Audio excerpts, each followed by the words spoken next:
This story is titled, My Sister Kicked Me Out While I Was Pregnant, and My Parents Took Her Side. Hey everyone, I just wanted to share something real with you. The channel's been slowing down a bit recently, and honestly, I put a lot of time and effort into finding these stories to keep bringing you the best content. If you enjoy what I do, it would mean the world if you hit that subscribe button. Your support really makes all the difference and keeps this journey going strong. Thanks so much for being here with me. Now let's start the video. OP starts by saying, life as a single mom isn't a walk in the park, but for the last 5 years, it's been me and my daughter Lily against the world. I left her dad before she was even born. Cheating during my pregnancy? That was the final straw. I kicked him out, filed for child support, which he barely pays, and got back on my feet. Moving back in with my parents after the breakup seemed like the most sensible option. They offered to help, and I thought, why not? Family is supposed to support each other. For a while, it worked. I paid them rent and helped with groceries, which I thought was fair. My mom agreed to babysit Lily a few days a week so I could work, though she quickly started cutting corners on that promise. Instead of watching Lily, she'd leave her in front of the TV or tell me she was too busy to help. It wasn't ideal, but at least Lily was safe, and I could afford to save a little money. Then Mia came back into our lives like a wrecking ball. I'll never forget walking into the house after work, exhausted but ready to spend some time with Lily, and there she was, my younger sister, sitting on the couch like she'd never left. She had this smug look on her face, her massive pregnant belly resting on her lap, and she barely acknowledged me when I walked in. Mia and I have never had the best relationship. Growing up, she was always the golden child. I was the one who got told to set a good example, while Mia ran around acting like a brat. If she broke something, my parents would find a way to blame me. If she picked a fight, they'd say I should be the bigger person. That favoritism didn't stop when we became adults. If anything, it got worse. A few years ago, Mia married her husband Ben, and they moved to Germany for his job. I thought that distance might actually improve things between us. Out of sight, out of mind, right? Apparently not. My parents treated her like some kind of celebrity, constantly talking about how proud they were of her for starting a new life abroad. Meanwhile, I was juggling work, a newborn, and an absent partner. And the best I got was, well, that's just part of being an adult. So seeing Mia back home, sitting comfortably on the couch like she owned the place, was jarring. I wanted to ask a million questions, but before I could, my mom swept in with the answer. Oh, Mia's back for good, she said, her tone cheerful, like this was the best news ever. For good? I asked, trying to keep my voice neutral. Mia, ever the queen of snark, answered from her spot on the couch. Yeah, we're staying here. Ben got a transfer back to the US, and this is just easier for us. Got a problem with that? I bit my tongue, but the reality was sinking in fast. Mia wasn't just visiting. She was moving in, permanently. My mom continued, well, Ben has company housing, but we thought it'd be best for Mia to stay here during her pregnancy and after the baby comes. You know, so we can help her. Help her? When I was pregnant, my mom barely visited me. She certainly didn't offer to let me move back in or help in any meaningful way. I had to scrape by on my own, hiring a nanny while working full-time, because my mom couldn't be bothered. But for Mia, it was a completely different story. My mom was practically tripping over herself to make her comfortable, bringing her snacks, fluffing her pillows, and acting like she was a fragile princess. I tried to stay calm, but I couldn't help asking, and what about space? There's not exactly a lot of room here. Before my mom could answer, Mia shot back, don't worry about it, we'll make it work. Her tone made it clear she didn't care how it affected me or Lily. In her mind, this house was hers now. My mom brushed off my concerns, saying, oh, we'll figure something out. Don't stress. I went to bed that night with a sinking feeling in my stomach. I couldn't shake the thought that this was going to turn into a nightmare. Mia hadn't changed one bit. She was still the same entitled, manipulative person she'd always been. And now, she was about to take over the one safe space Lily and I had left. Over the next few days, the favoritism became even more blatant. My mom catered to Mia's every whim, cooking her meals, running errands for her, and even buying her special pregnancy pillows. Meanwhile, I was lucky if my mom offered to make Lily a snack. It wasn't just annoying, it was infuriating. The hypocrisy was glaring, but anytime I tried to bring it up, my mom would shrug and say, well, Mia's pregnant. She needs more help right now. It wasn't just my mom either. My dad, who's usually quieter, suddenly became Mia's biggest supporter. He would sit and chat with her for hours about the baby, reminiscing about when we were kids, as if I didn't exist. It was like Lily and I were invisible. Mia, of course, loved every second of it. She made snide comments about how I should be grateful to have a roof over my head, even though I was paying rent. She'd leave her stuff everywhere, take over the living room, and act like she was the only person who mattered. One night, she even had the audacity to tell me, "You should be happy Mom and Dad are helping you. Not everyone's so lucky." Lucky? That was rich coming from someone who'd been handed everything her whole life. I wanted to snap back, but I knew it wouldn't make a difference.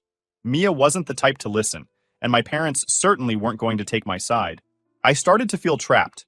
This house had always been my parents' domain, but now it felt like Mia's. No matter how much I paid in rent or how much I contributed, it was clear that Lily and I were second-class citizens. I tried to focus on work and on being the best mom I could be for Lily, but the tension in the house was suffocating. Looking back, I should have seen the storm brewing. Mia's return wasn't just a reunion. It was the start of a battle for control. And in my parents' eyes, I was never going to win.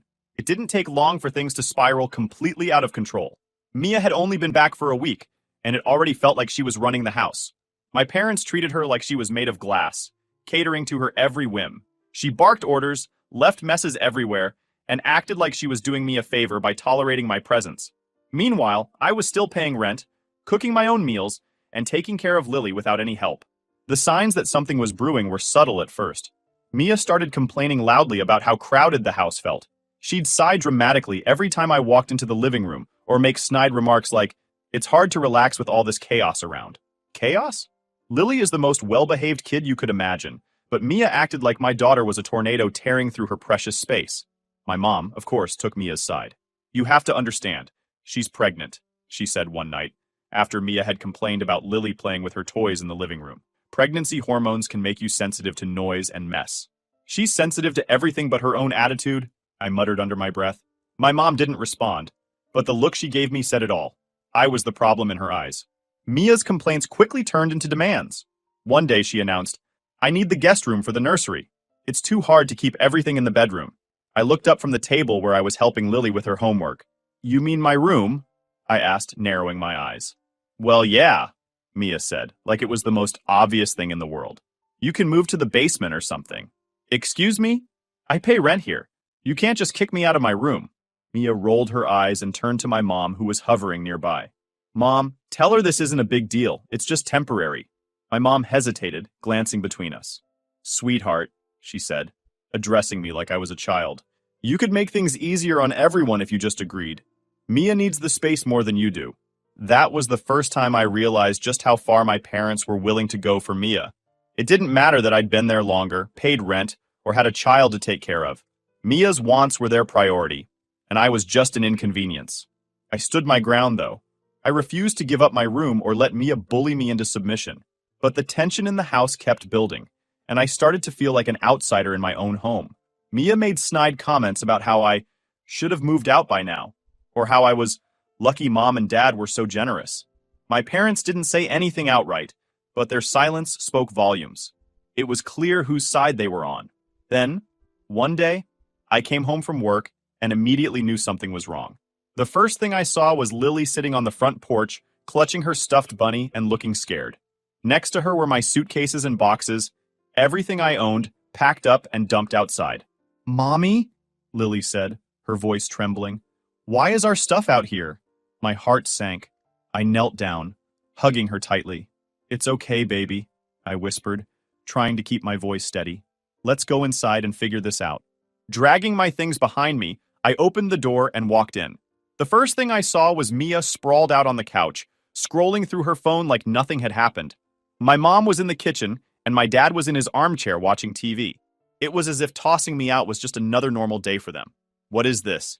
I demanded, my voice shaking with anger. "Why is my stuff outside?" Mia barely looked up. "We needed the space," she said casually. "You were taking up too much room." My mom turned around, drying her hands on a dish towel.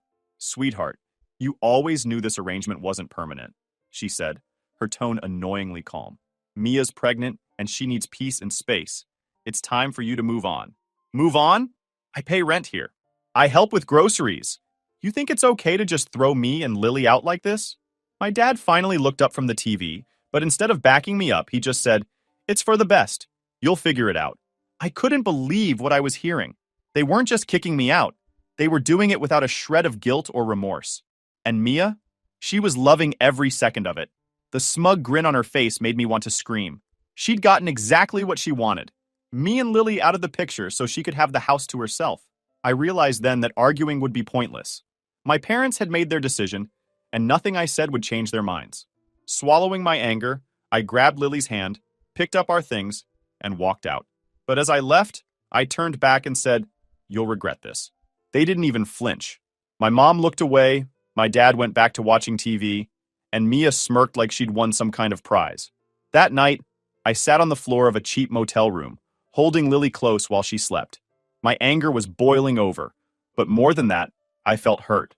These were my parents, the people who were supposed to love and support me, and they had chosen Mia over me without a second thought. But as I looked at Lily, so small and innocent, I knew I couldn't let this break me. I had to be strong for her. I wasn't just angry that they had kicked us out. I was furious at the sheer entitlement and disrespect they had shown. My parents had crossed a line, and I wasn't going to let them get away with it. They thought they could shove me and my daughter aside like we didn't matter while still expecting me to keep paying the mortgage on their house. Not happening. The first thing I did was call the bank. Years ago, when my parents had refinanced the house, I had co-signed the loan because their credit wasn't good enough on its own. At the time, I thought I was helping them out. What I didn't realize was that I'd be stuck paying the mortgage when they conveniently forgot to send in payments. For years, I had covered for them because I didn't want to see them lose their home. But now I felt no such loyalty. "I'm calling to inform you," I told the bank representative, "that I will no longer be making payments on this loan." The representative seemed confused. "Are you sure, ma'am? Missing payments could lead to foreclosure." "That's fine," I said flatly. "The house isn't mine anyway." The weight lifted off my shoulders almost immediately. For years, I had been tied to that house, pouring money into it while my parents treated me like an inconvenience. Now, they'd have to deal with the consequences. Next, I called a lawyer. I wanted to make sure that what they had done, throwing me and Lily out without notice, wasn't legal. It turned out that while they couldn't technically evict me since I wasn't on the lease, my rent payments gave me certain tenant rights. The lawyer assured me that I could file a complaint or pursue damages if I wanted. Just knowing I had options gave me some peace of mind. With those two calls out of the way, I turned my focus to finding a new place to live. It wasn't easy. Affordable apartments were hard to come by, and most places either had long wait lists or weren't in neighborhoods I felt comfortable raising Lily in. But after a few days of searching, I found a small, one-bedroom apartment that fit my budget. It wasn't ideal, but it was ours. No one could kick us out, and that alone was worth everything. A week after I moved into the apartment, the calls from my mom started. At first, she sounded angry. "How could you do this to us?" she snapped. "Do you have any idea what kind of stress you're putting on Mia? She's pregnant, for God's sake." I laughed bitterly. "Stress? You mean the kind of stress you put on me and Lily when you threw us out? Funny how that didn't matter to you." "We didn't throw you out," she said defensively. "We just needed more space. You were going to leave eventually anyway." "Sure, Mom. Whatever helps you sleep at night." After that, her tone shifted. She started guilt-tripping me, telling me how much trouble they were in without my mortgage payments. "Your father's pension doesn't cover everything," she said, "and now we're behind on bills. Do you really want us to lose the house?" "Yes," I said simply. "You threw us out. You don't get to demand my help after that." My dad was no better. He left a voicemail saying, "You're being selfish. This is still your family, and family takes care of each other." Selfish? That word stung, considering everything I had done for them over the years. I'd put my own financial stability at risk to keep a roof over their heads, and they had the nerve to call me selfish? Deleted the voicemail without responding. Then there was Mia. Oh, Mia. If I thought she was entitled before, I hadn't seen anything yet. She started sending me passive-aggressive texts almost daily. "Thanks for making my pregnancy even harder. Hope you're proud of yourself. Do you even care about this family anymore? Or are you too busy playing victim?" At one point, she even tried to manipulate me by bringing up Lily. "What kind of example are you setting for your daughter? Teaching her to abandon family when times get tough? Real classy." I didn't reply to any of her messages. Mia thrived on drama, and I wasn't about to give her the satisfaction of a response. But each text only reinforced my decision to cut ties. These people didn't care about me or Lily. They only cared about what I could do for them. A few weeks later, the foreclosure notice arrived at my parents' house. I know this because my mom called me, crying hysterically. "They're going to take the house," she wailed. Do something! Like what? I asked, genuinely curious. You're the ones who wanted me gone. Now you're getting what you wanted. You don't understand, she sobbed. Mia can't handle this kind of stress right now. She's not as strong as you. I couldn't help but laugh. Oh, I'm strong now? That's funny, considering you've spent my entire life treating me like I was second best. Figure it out, Mom. I'm done. Meanwhile, Lily and I were settling into our new apartment. It wasn't fancy, but it was cozy. I decorated her room with fairy lights and her favorite cartoon characters, and we spent our weekends exploring the nearby parks and playgrounds. For the first time in years, I felt free. No more walking on eggshells around Mia. No more bending over backward to please parents who didn't appreciate me. It was just me and Lily, and that was more than enough. One evening, as I was tucking Lily into bed, she looked up at me and said, I like it here, Mommy. It feels safe. Her words brought tears to my eyes. This tiny apartment wasn't much, but it was ours. No one could take it away from us, and that meant everything. By the end of the month, my parents were in full-blown panic mode. They called almost every day, alternating between begging for my help and trying to guilt-trip me. Mia even tried sending messages through mutual friends, claiming that I was tearing the family apart, but I held firm. For the first time in my life, I wasn't letting them manipulate me.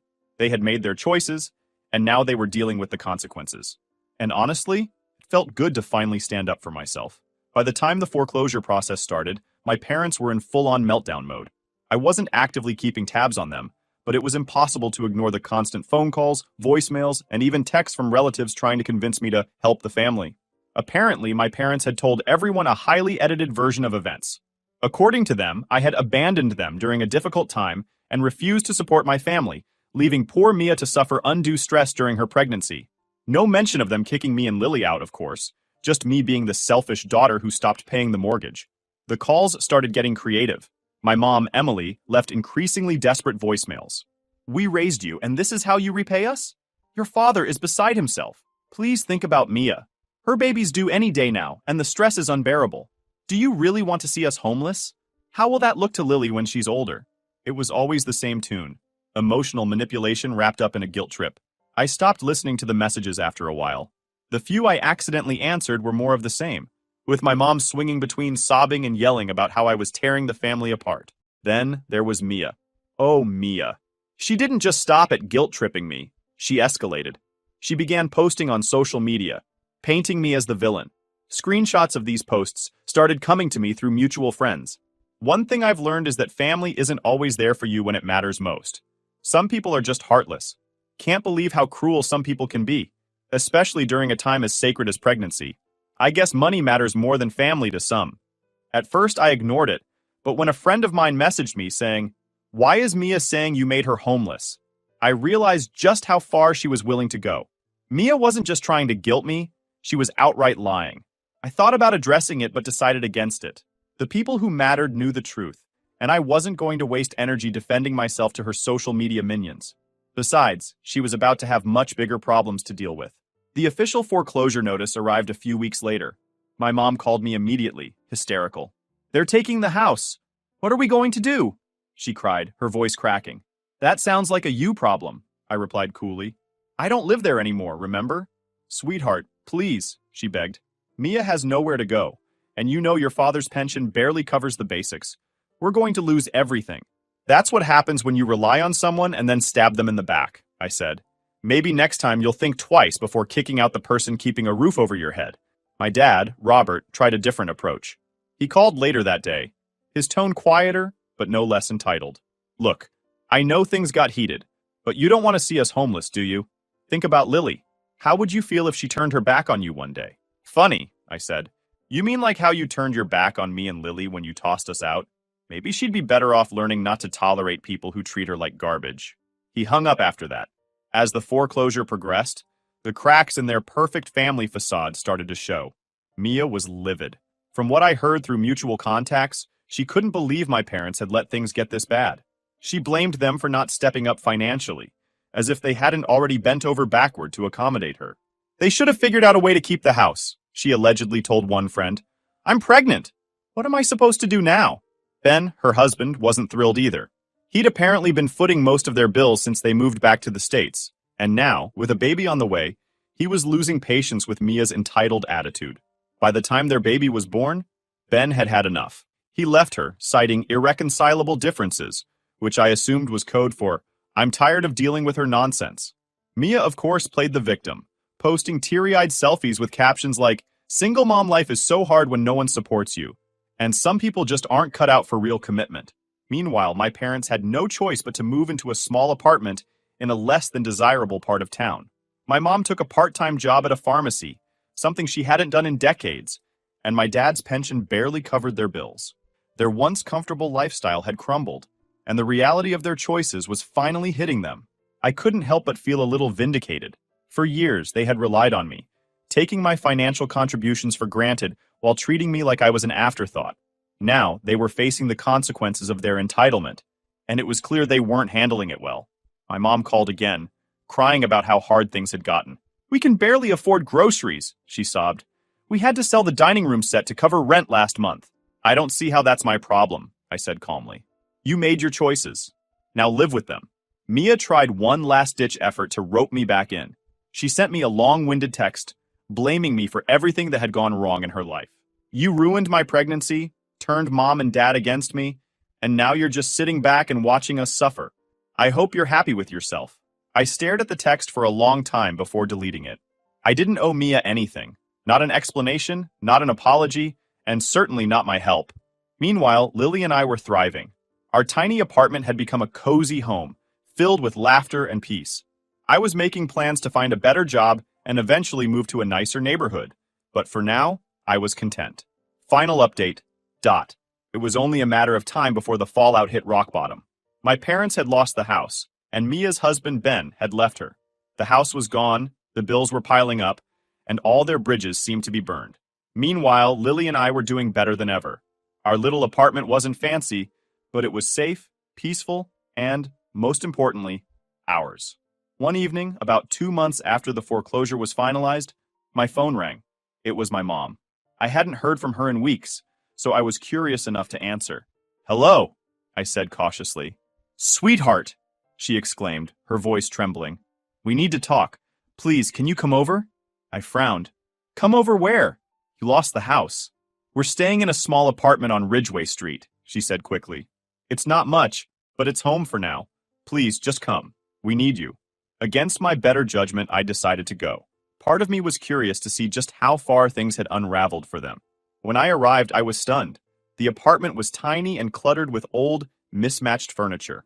My parents, who had always been so proud of their once beautiful home, now looked worn and defeated. Mia sat in the corner with her baby, looking equally miserable. Thanks for coming, my mom said, wringing her hands nervously. What do you want? I asked, cutting straight to the point. My mom's eyes welled up with tears. We've made mistakes. We know that now, but we're struggling, and we need your help. Help with what exactly? I asked, folding my arms.